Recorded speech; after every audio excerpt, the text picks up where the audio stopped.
चलिए साथियों, हम शुरू करेंगे बायोलॉजी सीरीज़ का अगला महत्वपूर्ण लेक्चर, जिसका विषय है रोग यानी कि disease.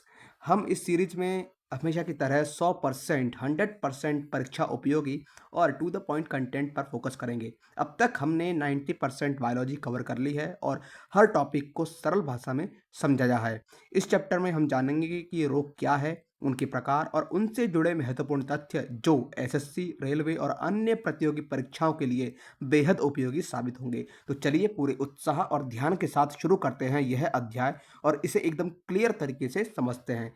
Guys, to the point content बारे में बात करेंगे और ऑल जितने भी कॉम्पिटिटिव एग्जाम्स है उसके लिए यह बेहद महत्वपूर्ण लेक्चर साबित होगा।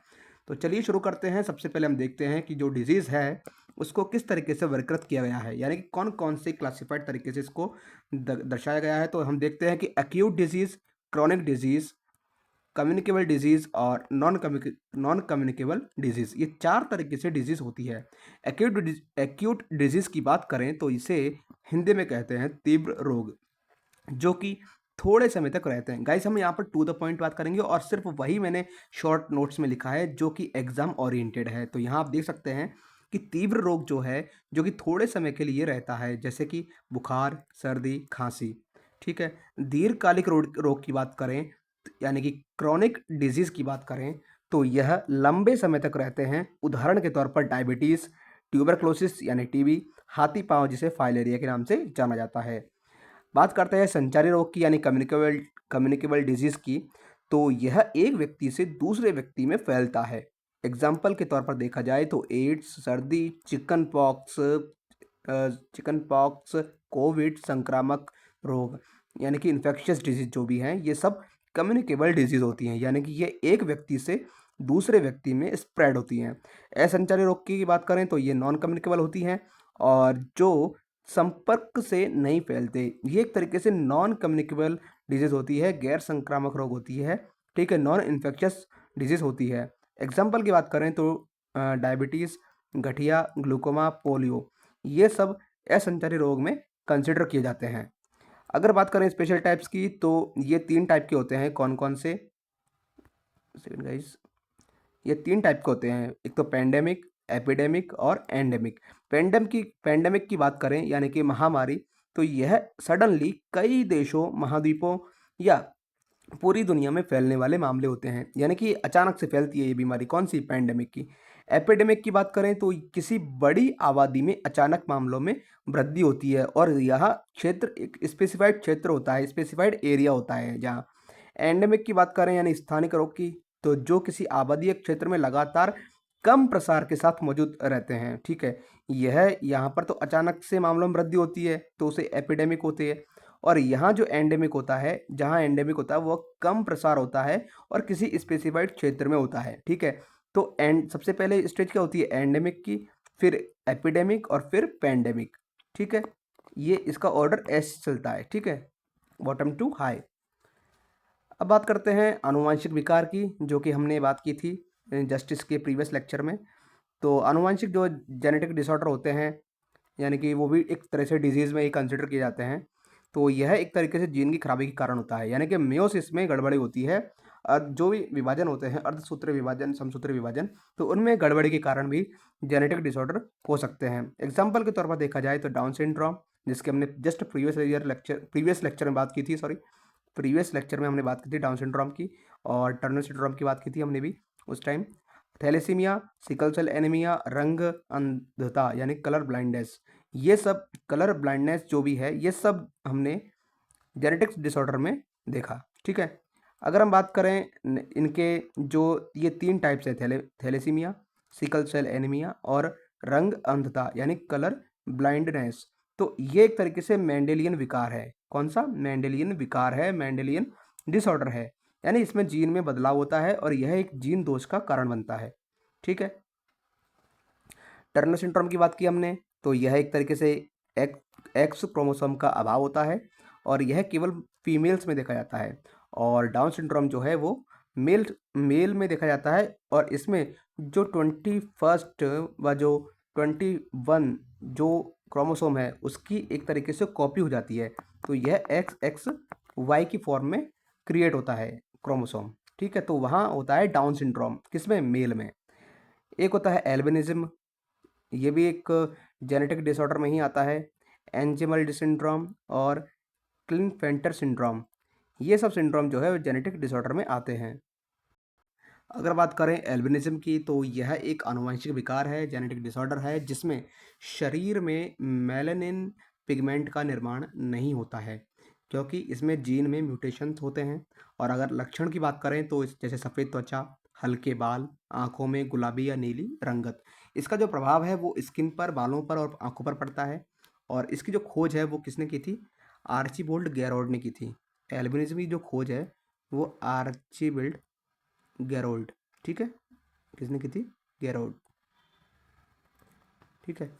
एंजलमैन सिंड्रोम की बात करें तो यह भी एक दुर्लभ आनुवंशिक बीमारी है, आनुवंशिक विकार है, जो कि हम ब्रेन के विकास को प्रभावित करता है, मस्तिष्क के विकास को प्रभावित करता है। इसमें क्या होता है? इसमें 15वां जो गुणसूत्र है, 15वां गुणसूत्र जो है वो, उसमें उसके जीन में दोष होता है, ठीक है। माता से प्राप्त गुणसूत्र का असामान्य होना इसी एंजिमल सिंड्रोम का हिस्सा होता है, ठीक है, कारण बनता है। अगर इसके लक्षण की बात करें तो इसमें मानसिक मंदता, बोलने में कठिनाई, बार बार हंसना, चलने फिरने में असंतुलन, चलने फिरने में असंतुलन होता है, मिर्गी के दौरे आते हैं। इसकी जो खोज है वो हैरी एंजलमैन ने की थी। किसने की थी? हैरी एंजलमैन ने की थी, ठीक है। Harry sorry Harry Angelman.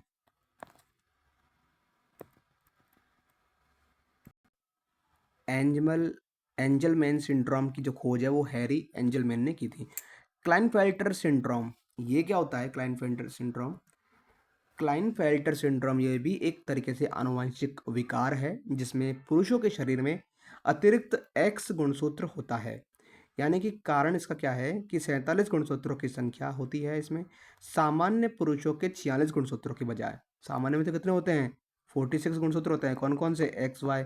लेकिन इसमें होते हैं 46। इस तरह के डिसऑर्डर में, ये जो डिसऑर्डर होता है, कौन सा? क्लाइनफेल्टर सिंड्रोम, इसमें एक एक्स गुणसूत्र अलग से होता है, ठीक है, एक एक्स गुणसूत्र एक्स्ट्रा होता है, जो कि हो जाता है ये एक्स एक्स वाई, ठीक। इसके अगर लक्षण की बात करें तो इसमें गायनोकोमेस्टिया, यानी कि कह सकते हैं स्तन वृद्धि, छोटे जननांग, बाहाँ और पैर लंबी होती है इसमें, मानसिक विकास में देरी होती है, कमजोरी या थकान महसूस होता है। अगर इसकी खोज की बात करें तो इसकी खोज की थी हैरी क्लाइनफेल्टर ने, ठीक है। और इसकी खोज जो है वो 1942 में की थी। अगर इसके उपचार की बात करें तो उपचार इसके हार्मोन थेरेपी, शिक्षा और मानसिक विकास के लिए समर्थन, ये इसकी कुछ थेरेपीज होती हैं, ठीक। अब बात करते हैं वायरस की। जेनेटिक मटेरियल एक प्रोटीन आवरण में संलग्न होती है, ठीक।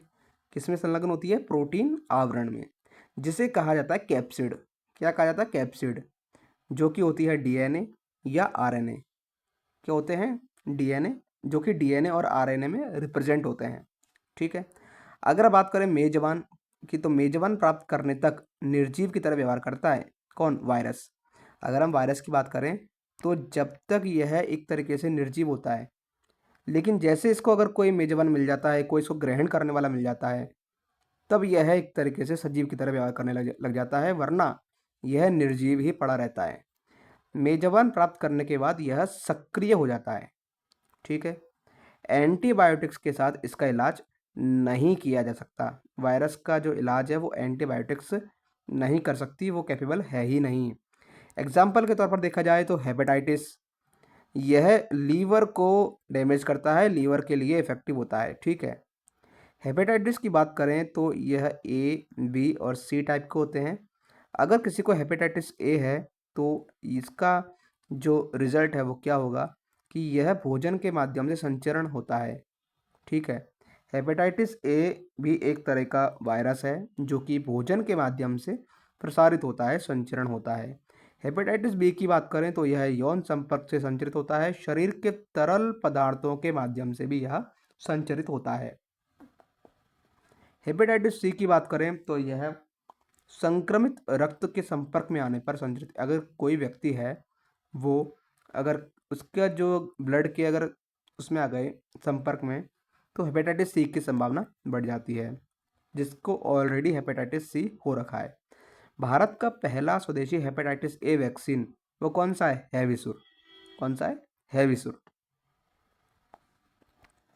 बात करें जॉइंडिस की यानी कि पीलिया, यह मुख्य रूप से लीवर को प्रभावित करता है, उसको डैमेज करता है। कौन? पीलिया। मम्प्स वायरस की बात करें तो यह पैरोटिड लार ग्रंथियों को प्रभावित करता है। कौन? मम्प्स। पोलियो की बात करें तो पोलियो एक वायरस है जो कि इसका पूरा नाम देखा जाए तो पोलियो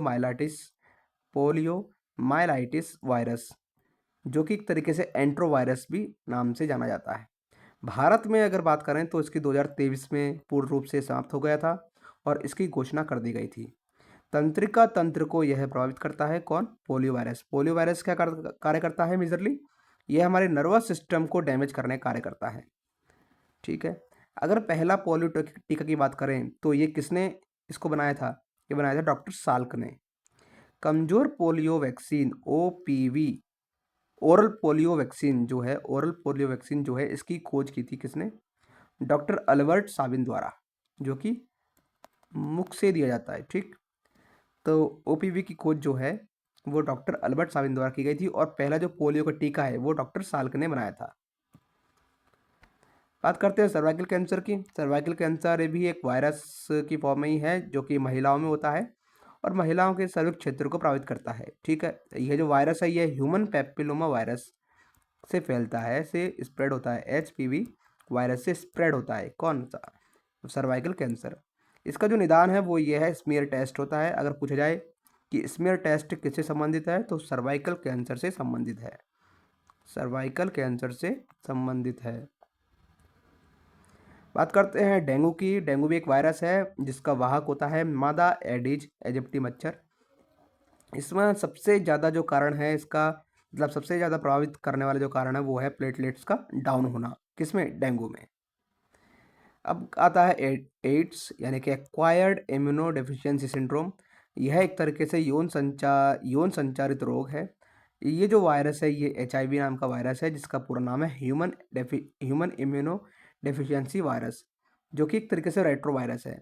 अगर इसका जो मृत्यु है यानी कि इसमें अंततः मृत्यु का कारण बनती है। क्यों? क्योंकि इसकी जो जो प्रतिरक्षा प्रणाली है यानी कि जो इम्यून सिस्टम है उसको तुरंत प्रभाव से प्रभावित करता है ये, यानी पूरे इम्यून सिस्टम को कमज़ोर कर देता है। इस वजह से ये अंततः मृत्यु का कारण बनती है। संचरण जो है, संचरण विधि की बात करें तो यह यौन संपर्क के आने से, रक्त के आदान प्रदान से और माँ से बच्चे में हो सकता है। ठीक है, इसका जो परीक्षण है वो एलिसा टेस्ट होता है। अगर एग्जाम पूछा जाए कि एलिसा टेस्ट किससे संबंधित है तो यह एड्स से संबंधित है। एड्स दिवस जो है वो 1 दिसंबर को मनाया जाता है।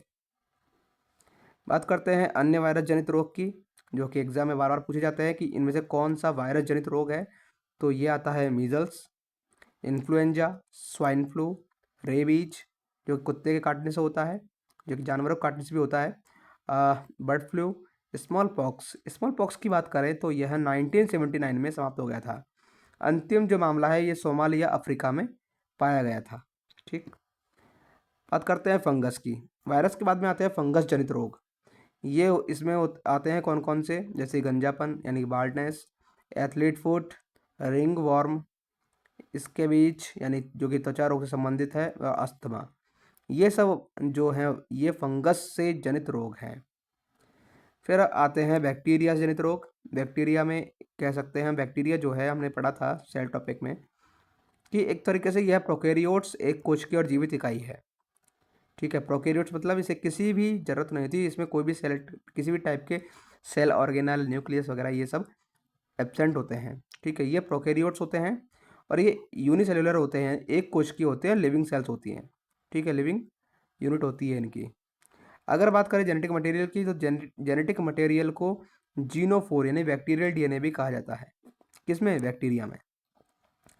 इसका जो स्वतः विभाजन होता है, ठीक है, ऑटोमेटिक, इसका खुद से ही ये डिवाइड होते रहते हैं और ये एक तरीके से पैरासाइटिक और सेप्रोफाइटिक भी होते हैं। पैरासाइटिक मतलब ये दूसरों पर डिपेंड करते हैं, भोजन के लिए दूसरों पर डिपेंड रहते हैं, और सेप्रोफाइटिक यानी अपने भोजन का निर्माण खुद से ही कर सकते हैं कभी कभी जब जरूरत पड़े तब। उपचार के लिए एंटीबायोटिक्स का उपयोग किया जाता है, किसमें? बैक्टीरियल डिजीज में। ठीक। अब एग्जाम्पल के तौर पर देखा जाए बैक्टीरियल डिजीज में तो प्लेग, कोड यानी कि leprosy, tetanus, gonorrhoea, pneumonia, typhoid, anthrax और ट्यूबरक्लोसिस टीबी, हैजा यानी कि कॉलेरा और सिफिलिस। तो ये सब जो हैं ये उदाहरण है किसके? बैक्टीरिया जनित रोग के। प्लेग की बात करें तो प्लेग जो है ये प्लेग को ब्लैक डेथ भी कहा जाता है। 1896 से 1906 में भारत में 12 मिलियन मौतें इस ब्लैक डेथ के कारण हुई है, यानी कि प्लेग के कारण हुई है। फिर आता है लेप्रोसी यानी कोढ़, यह त्वचा को प्रभावित करता है और इसे हैंसन रोग के नाम से भी जाना जाता है। किसे? हैंसेन रोग के रूप में भी जाना जाता है। इसका अगर कारण की बात करें तो माइकोबैक्टीरियम लेप्रे इसका मेजर कारण है। किसका? लेप्रोसी का। आप देख सकते हैं यहाँ पर लेप्रे आ रहा है, तो लेप्रे को आप लेप्रोसी से रिलेट कर सकते हैं। अब आता है टिटनस। टिटनस जो है इसका जो कारण है वो कोलेस्ट्रीडियम के कारण होता है। इसमें काली खांसी होती है यानी वूपिंग कफ, और डिप्थीरिया नामक की बीमारी भी टिटनस की वजह से ही होती है। यह रेस्पिरेटरी सिस्टम को प्रभावित करता है। ये उसको प्रभावित करने के लिए रिस्पॉन्सिबल होता है। कौन? टिटनस। जो श्वसन तंत्र है उसको प्रभावित करता है। गोनोरिया की बात करें तो यह प्रजनन अंगों को प्रभावित करता है। ठीक है, किसको प्रभावित करता है? प्रजनन अंगों को। कौन? गोनोरिया। अब बात करते हैं निमोनिया की, तो इसका जो कारण है वो स्ट्रेप्टोकोकस निमोनिया है। ठीक। गाइस हम यहाँ पर टू द पॉइंट बात कर रहे हैं, सिर्फ और सिर्फ एग्जाम ओरिएंटेड, तो इसलिए जो भी एक एक वर्ड जो लिखा हुआ है वो सारे के सारे एग्जाम के हिसाब से बेहद महत्वपूर्ण है, तो आप उन पर विशेष ध्यान दीजिए। टाइफॉइड की बात करें तो इसका जो कारण है वो है सैल्मोनेला टाइफी। सैल्मोनेला टाइफी इसका कारण है। परीक्षण की बात करें, टेस्टिंग की बात करें तो वाइडल टेस्ट होता है इसमें। कौन सा? Widal test. एंथ्रेक्स जो है वो जानवरों के माध्यम से स्थानांतरित होता है। एंथ्रेक्स क्या है? वो जानवरों के माध्यम से स्थानांतरित होता है। फिर आता है ट्यूबरक्लोसिस यानी कि तपेदिक। इसका जो कारण है वो माइकोबैक्टीरियम ट्यूबरक्लोसिस की वजह से होता है। ठीक है, इसमें माइकोबैक्टीरियम ट्यूबरक्लोसिस एक बैक्टीरिया होता है, उसकी वजह से होता है क्या? टीबी यानी ट्यूबरक्लोसिस। मुख्य रूप से ये फेफड़ों को प्रभावित करता है। किसको? फेफड़ों को। बार बार खांसी उठती है तो ऑब्वियस सी बात है लंग्स पर बहुत ज़्यादा दबाव पड़ता है और यह उसको मेनली इफेक्टिव करता है, प्रभावित करता है। ठीक है, इसे वाइट प्लेग भी कहा जाता है। किसको? तपेदिक को। टीबी को वाइट प्लेग भी कहा जाता है। वैक्सीन की बात करें तो बीसीजी का टीका लगता है। किससे बचाने के लिए? तपेदिक से बचाने के लिए। ठीक है, बैसिलस कैलेमिटी गुरीन। ठीक। फिर बात करते हैं हैजा यानी कोलेरा की। कोलेरा जो है वो वाइब्रियो कोलेरा की वजह से होता है और यह जल जनित रोग है। इसमें हैजे से मृत्यु को ब्लू डेथ भी कहा जाता है। क्या कहा जाता है? Blue death. फिर आता है सिफिलिस। सिफिलिस जो है ये भी एक तरीके से वह मुहाने होते हैं, इसमें मुहासे होते हैं, सॉरी। और इसका जो कारण है वो स्ट्रेफिलोकस बैक्टीरिया है। ठीक है। अब बात करते हैं प्रोटोजोआ जनित रोग, जो कि प्रोटोजोआस की वजह से होते हैं। ये है मलेरिया। मलेरिया जो है वो प्रोटोजोआ प्लाज्मोडियम मच्छर की वजह से होता है। इसका जो वाहक है वो फीमेल एनाफिलिज मच्छर है। कौन है? फीमेल एनाफिलिज मच्छर। उपचार की बात करें तो क्विनाइन, जिसे सिनकोना पेड़ की छाल से प्राप्त किया जाता है, उससे इसका उपचार होता है। पहचान की बात करें तो VIVAX ये टेस्ट होता है। किसमें? मलेरिया होने पर। मलेरिया दिवस जो है वो 25 अप्रैल को मनाया जाता है। स्लीपिंग सिकनेस की बात करें तो स्लीपिंग सिकनेस जो है वो भी एक तरीके से प्रोटोजोआ जनित रोग है और यह ट्राइपेनोसोमा की वजह से होता है। इसका जो वाहक है वो सीसी मच्छर है। किसका? स्लीपिंग सिकनेस का। कालाजार की बात करें तो कालाजार भी प्रोटोजोआ जनित रोग है और यह लिश्मानिया की वजह से होता है। किसकी वजह से? लिश्मानिया की वजह से। वाहक की बात करें तो सैंड फ्लाई इसका वाहक है। ठीक। तो गाइस ये थे हमारे कुछ बेहद महत्वपूर्ण जो कि परीक्षा उपयोगी बार बार जहाँ से क्वेश्चन फ्रेम किए जाते हैं डिजीज चैप्टर से, तो यहाँ तक हमने देखा। तो साथियों यहाँ तक बने रहने के लिए धन्यवाद।